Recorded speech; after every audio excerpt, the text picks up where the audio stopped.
Top quality और consistent performance के लिए सिर्फ सिल्वर पंप। टॉप क्वालिटी और कंसिस्टेंट परफॉर्मेंस के लिए सिर्फ सिल्वर पंप, नाम याद रखना। कालपासून मस्साजोग ग्रामस्थ व देशमुख कुटुंबियांनी अन्नत्याग आंदोलन सुरू केले।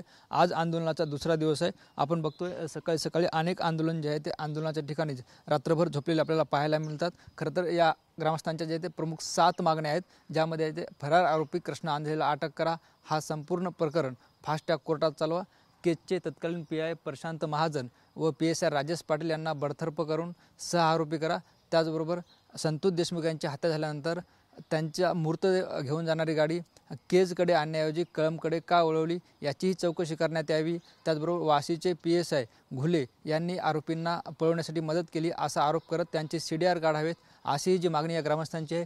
काल दिवसभर जे आहे ते ग्रामस्थांनी अन्नत्याग आंदोलन केलं। काल दुपारी खासदार सुप्रिया सुळे यांचा जे आहे ते धनंजय देशमुख यांना फोन आला होता, तब्येतीची काळजी घ्या असं आवाहनही त्यांनी केलं। त्यानंतर जे आहे ते स्वतः मनोज जरांगे पाटील व आमदार क्षीरसागर यांनी या आंदोलनाला भेट दिली, त्यांच्याशी चर्चा केली। त्यानंतर जे आहे ते पोलीस अधीक्षक नवनीत कावत यांचासुद्धा धनंजय देशमुख यांना फोन आला होता। तुमच्या मागण्या जे आहे ते तुमची ड्राफ्टिंग जे आहे ते आमच्याकडे पोहोचा असं जे आहे ते त्यांनी फोनवर कळवलं होतं।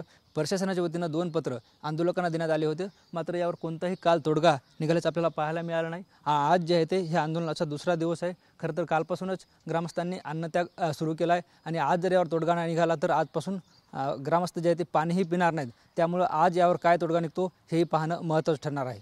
कॅमेरा पर्सन हर्षल निकमसह ज्ञानेश्वर लोंढे, टीव्ही 9 मराठी, मस्साजोग, बीड।